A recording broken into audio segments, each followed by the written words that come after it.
लेकिन 12 के बाद लक्ष्य, अधिकतर बच्चे जो है 12 के बाद सोचते हैं चलो 12 पहले पास हो जाए उसके बाद हम लक्ष्य बनाते हैं। लेकिन 12 के बाद वो लक्ष्य बनाना उतना ही कठिन हो जाता है जितना कि हमें उस लक्ष्य को पाने में होता है। क्योंकि लक्ष्य तब हम पाएंगे जब लक्ष्य को बनाएंगे कि हमारा एम क्या है, अब क्या करना है 12 के बाद। 12 के बाद हमें ये रहता है कि अब हम अगर 12 के बाद पूछते हैं, 12 पास होने के बाद ये चीज डिस्कस करते हैं किसी से, तो वहां पर जितने तरह के लोग होते हैं उतने तरह के उनके अपने अपने विचार होते हैं और उसी प्रकार से वो बताएंगे। और उसमें एक स्टूडेंट के मन में यही होता है कि भाई 4 लोग 4 तरह की बातें करेंगे। कोई कहेगा कंप्यूटर सीख लो, कंप्यूटर कोर्स कर लो, कोई कहेगा टेक्निकल कोर्स कर लो, डिप्लोमा कर लो, इंजीनियरिंग कर लो, कोई कहेगा कि भाई वनडे एग्जाम का तैयारी कर लो, कोई कहेगा जो है ISPC से तैयारी करो, या फिर कोई कहेगा BA BSc कर लो, यानी तरह तरह की चीजें। लेकिन अभी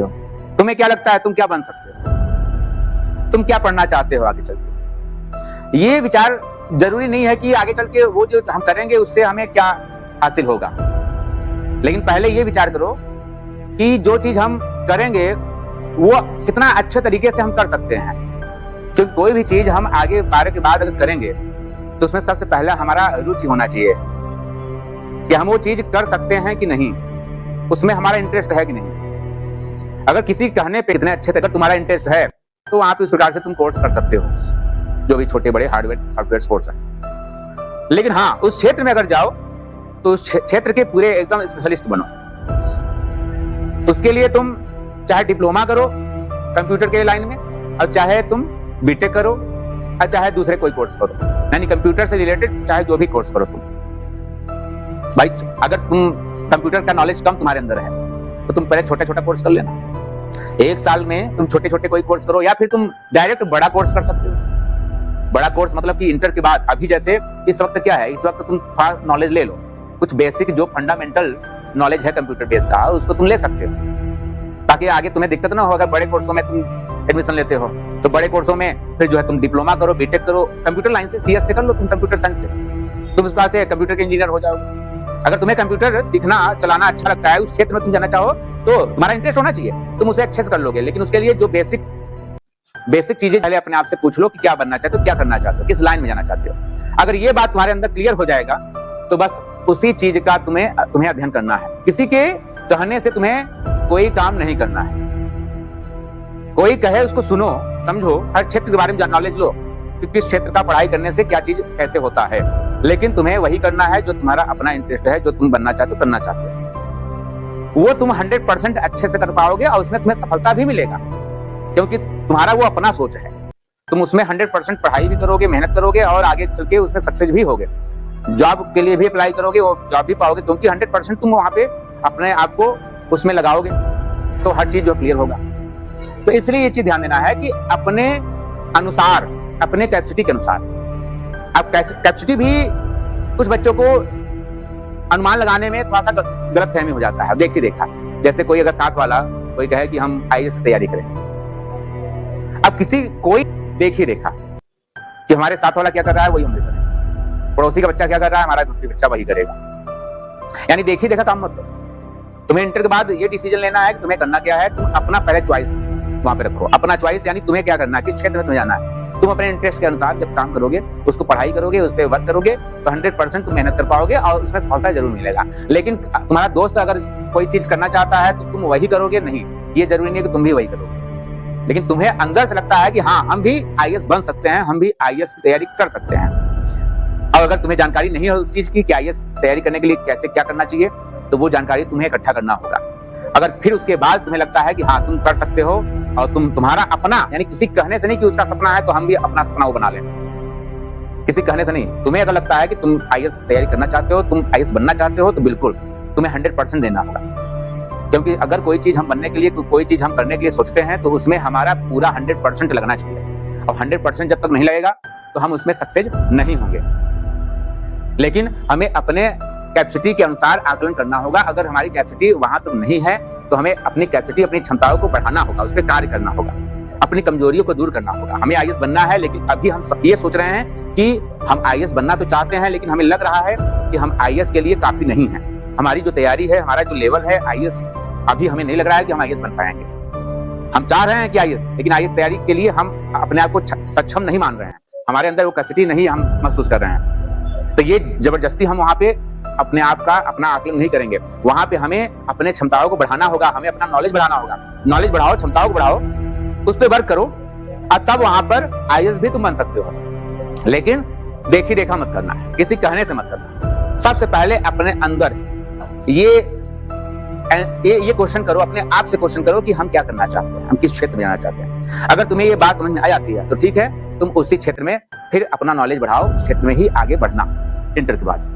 लेकिन अगर तुम्हें लगता है कि नहीं, हम इतना भी नहीं सोच पा रहे हैं, हम इतना भी हमें नहीं समझ आ रहा है कि हम अपना कैसे ये आकलन करें कि हम क्या करना चाहते हैं, क्योंकि हमें नॉलेज नहीं है, हमें किसी चीज का नॉलेज नहीं है कि हम क्या करें, तब ऐसे कंडीशन में तब ये पहले बताओ कि आगे पढ़ने के बाद, यानी अगर पढ़ाई कर रहे हो और पढ़ाई करना चाहते हो तो आगे तुम क्या करोगे।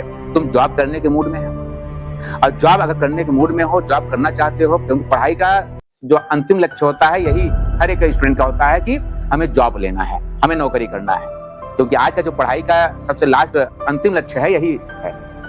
भले पढ़ाई का जो लक्ष्य है वो क्या है, ज्ञान है, नॉलेज है, लेकिन कोई भी ये नहीं सोच के पढ़ाता है या ये सोच के नहीं पढ़ता है कि हमें सिर्फ ज्ञान के लिए, हम सिर्फ पढ़ रहे हैं, इतना पैसा पढ़ाई के पीछे हम इसलिए वेस्ट कर रहे हैं कि हमें सिर्फ ज्ञान लेना है और उसके बाद हमें दुकान खोलना है। ये नहीं कोई सोचता है, सब यही सोचते हैं कि अगर बगल वाला पड़ोसी, ये ध्यान देना कि सबसे पहले ये सोचो कि हमें आगे चल करना क्या है। अगर तुम्हें जॉब करना है तो क्या वो जॉब किस क्षेत्र में करना है, क्योंकि ये तो तुम्हें पता ही होगा कि तुम्हें डॉक्टर बनना है कि इंजीनियर बनना है कि क्या बनना है। जो चीज तुम्हें बनना है बस उसी रास्ते पे, उसी लक्ष्य को निर्धारित करते हुए उसी रास्ते पे चलना है और उसी के अनुसार तुम्हें करना है, लेकिन किसी दूसरे के द्वारा निर्धारित कोई भी चीज नहीं करना है, यही ध्यान देना है। तो सबसे पहले अपना क्या बनाओगे, एक लक्ष्य बनाओगे, तुम्हें करना क्या है। जैसे कि प्रियांशु का क्वेश्चन था, हम प्रियांशु से ही पूछ लेते हैं, बाकी लोग बात बता देना कि प्रियांशु बताओ तुम्हें आगे क्या करना है, तुम अपना पहले सोच बताओ। एयरफोर्स में तुम्हारा सबसे पहला जो लक्ष्य है, यानी लक्ष्य एक पहले निर्धारित कर लेते हो, तो तुम्हारा लक्ष्य जो निर्धारित हुआ है वो एयरफोर्स है, यानी खुद का अपना सोच है कि एयरफोर्स। तो एयरफोर्स में जाने के लिए अब तुम्हें करना क्या है। अगर एयरफोर्स की सोच रखते हो तो सबसे पहले यही कि एयरफोर्स का नॉलेज लेना है कि एयरफोर्स में करना क्या है, किस प्रकार से हमें बनना है, एयरफोर्स के लिए क्या पढ़ाई करनी होगी। तो एयरफोर्स का जो तैयारी है वो एक टेक्निकल होता है, एक नॉन टेक्निकल होता है। टेक्निकल में अगर जाते हो तो उसकी अलग योग्यता है, उसका अलग जो है, जो पढ़ाई का जो एंट्रेंस का एग्जाम का जो तैयारी का सिलेबस है वो अलग है, और नॉन टेक्निकल का अलग है। तो पहले उससे संबंधित तुम्हें जानकारी रखना होगा कि तुम पहले किस में जाओगे। एयरफोर्स में अगर जाओगे नॉन टेक्निकल में जाते हो, अगर नॉन टेक्निकल वाले में जाते हो तो वहां पर तुम्हें तब इंटर बेस में नहीं, मैथ और फिजिक्स ये इतना आता है। सबसे पहले तुम्हारा इंग्लिश अच्छा होना चाहिए। इंग्लिश रिटेन तुम निकाल लोगे, पास मार्क का पा जाओगे, तो तुम्हें फिर क्या मिलेगा, तुम्हें तब पेपर मिलेगा मैथ और फिजिक्स का, केमिस्ट्री नहीं रहता है। तो मैथ फिजिक्स उसमें मिलेगा। मैथ फिजिक्स तुम जो है तैयार जो इंटर का है ना, यही पूरा 11-12 इंटर मतलब 11-12 दोनों मिला के आएगा, और ये दोनों मिला के तुम्हें पास करना होगा उसमें। जब रिटेन तुम्हारा पास हो जाएगा, रिटेन पास कर लोगे, तब उसके बाद तुम फिजिकल दोगे। फिजिकल नॉर्मल होता है, और उसका मेडिकल भी नॉर्मल ही है, लेकिन मेडिकल में कहीं भी तुम्हें तुम्हारे शरीर में कोई कमी न मिले। तो मेडिकल फिटनेस होना चाहिए, फिजिकल और रिटेन में जो तुम्हारा शैक्षिक योग्यता है उसके अनुसार तुम्हें रिटेन निकालना होगा। तो ज्यादा टफ नहीं होता है ये, बस थोड़ा इस पे कार्य करने का, और जो तुम्हारा इंटरमीडिएट पढ़ाई है उसको अच्छे से दुरुस्त रखने की जरूरत है, क्योंकि अच्छे से जब ये दुरुस्त रखोगे तो निकल जाएगा एंट्रेंस। लेकिन उसके बाद तुम्हारा वहां पे टेक्निकल पढ़ाई होगा, जो टेक्निकल ट्रेनिंग होता है, टेक्निकल ट्रेनिंग यानी पूरा टेक्नोलॉजी से संबंधित पढ़ाई होगा, तुम्हारा ट्रेनिंग होगा वहां, तो वो तुम्हें करना पड़ेगा। तो इस प्रकार से यहाँ पे ये नॉलेज जब तुम्हें मिलेगा तो उसी लाइन में तुम जाओ। और एयरफोर्स में ज्यादा लंबाई है तुम कर रहे हो नौकरी का, तो वहां पे ज्यादा 2 बार 3 बार, बस 2 बार 3 बार में अगर देखो 2 बार 3 बार में नहीं निकल पा रहा है, तो वहां पे तुम्हें पूरा जीवन नहीं बर्बाद करना है उसके पीछे, क्योंकि कंपटीशन है। कंपटीशन में पहली बात तो अपना 100% दो। अगर एक बार नहीं हुआ, दोबारा होगा, दोबारा नहीं तीबारा होगा, और 2 बार 3 बार में अगर नहीं होता है तो पूरा जीवन उसके पीछे मत खपाओ। तुम दूसरा फिर एम बनाओ, क्योंकि ये मन में गाढ़ बांध मत रखो कि नहीं ये इसमें नहीं हुआ तो आप जीवन में कुछ नहीं कर पाएंगे। नहीं, तुम अगर आईएएस पीसीएस में तैयारी करते हो, जो भी तैयारी तुम कर रहे हो उसके पीछे तुम जूझे हो, तुम पढ़े हो, तुम अच्छे से तैयारी की हो, तो इतना तैयारी तुम्हारा जबरदस्त हो जाएगा कि एक चीज नहीं मिला तो दूसरा मिलेगा, तीसरा मिलेगा, तो कोई ना कोई तो मिलेगा। यानी तुम्हें ये हताश नहीं होना है कि एक नहीं मिला तो हम अब कुछ नहीं कर पाएंगे। हम इंजीनियर सोचे थे, इंजीनियर नहीं बन पाए तो कुछ नहीं कर पाएंगे, तो ऐसा कुछ नहीं है। तुम्हारा नॉलेज ही तुम्हें आगे बढ़ाता है। तुम अगर नॉलेज लिए हो ना, अगर पढ़े हो मेहनत किए हो ना, पढ़ाई किए हो मन लगा के, तो तुम्हारा एक लक्ष्य अगर नहीं मिलता है ना किसी वजह से, तो वहां पे हताश होने की जरूरत नहीं है, तुम दूसरा लक्ष्य पा सकते हो, दूसरा तुम बनाओ ना, तो दूसरा तुम हासिल करो। लेकिन जिस भी क्षेत्र में जाओगे इतना क्लियर है कि जितना तुम पढ़े हो ना वो तुम्हें काम देगा।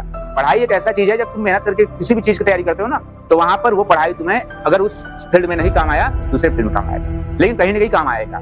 तुम जहां भी रहोगे अच्छा ही करोगे, बेस्ट करोगे।